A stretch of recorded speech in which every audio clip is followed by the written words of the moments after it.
हम तो यहां तक कहेंगे,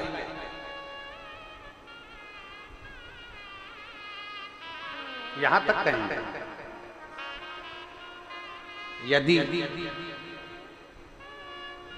इन नेत्रों की रोशनी भी अगर कम हो रही है ना, आप चश्मा लगाओ, डॉक्टर को दिखाओ, दवाइयां लो, जांचें कराओ, डॉक्टर बोले ऑपरेशन का ऑपरेशन कराओ, क्योंकि हमने पहले भी कहा कि डॉक्टर शंकर का एक रूप होता है।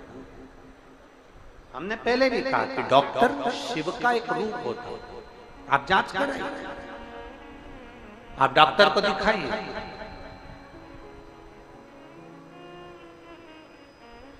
और जब डॉक्टर को भी दिखाते हुए आपकी आंखों में अगर आराम न लगे, तो फिर किसी शिव मंदिर में शंकर का शिवलिंग हो, जलाधारी हो, और वो जलाधारी का पानी, शिवलिंग की जो जलाधारी होती है वो थोड़ी मोटी होती है। बोलो बोलो, देखा है आप लोगों ने कि नहीं देखा?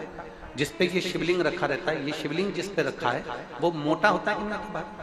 तो जलाधारी जो मोटी होती है ना चारों तरफ, तो शंकर पे चढ़ा हुआ जल इस जलाधारी में से जब यहाँ से बहकर आता है, उस स्थान पर अपनी हथेली का स्पर्श करिए, और स्पर्श कर कर शंकर के मंदिर में ही नेत्रों को लगाने का प्रयास करिए। 22 से 25 दिन तक आंखों में लगाने का प्रयास करना। 30वें दिन हमको पत्र लिखकर भेजना कि आपकी आंख की रोशनी बढ़ना प्रारंभ हुई कि नहीं, आपका चश्मे का नंबर ठीक हुआ कि नहीं। नेत्रों पर इस स्थान का महत्व है। ये गणेश और कार्तिकेय का स्थान, बीच में अशोक सुंदरी का स्थान, शिवलिंग, शंकर के ऊपर जो जल गिरता है, शंकर जी की 5 लड़कियां, जया, विषहरा, सामरीबारी, दौतली, देव, जिस पर शिवलिंग रखा है पार्वती जी का हस्तकमल। और ये जो भाग है जहां से जल नीचे गिर रहा है, ये 33 कोटि देवी देवताओं की जो धर्म पत्नियां हैं उनका स्थान होता है, जहां से ये जल नीचे की ओर आता है। उस स्थान पर अपनी हथेली का स्पर्श कर कर अपने नेत्रों पर लगाना प्रतिदिन प्रारंभ करो। 25 दिन के बाद बात करेंगे कि नेत्र की रोशनी बढ़ती है कि नहीं। जांच भी कराना, डॉक्टर को दिखाना भी कि हमारी नेत्र की रोशनी का कितना अंतर है, जरा देखकर बताओ। जरा देखिए,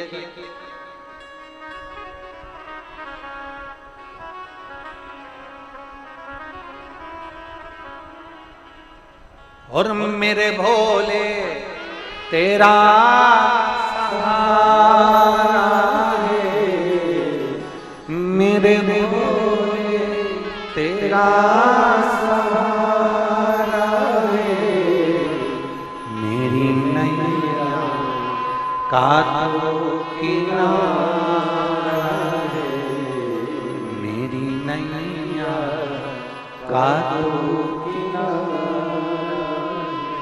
इन नेत्रों पर लगाने का प्रयास। ब्रह्मचित्त शिव भक्त, शंकर का वो वरदानी भक्त, शनि महाराज ने अपनी दृष्टि दे दी, तकलीफ आई, दुख प्रारंभ हुआ, कष्ट आना प्रारंभ हुआ।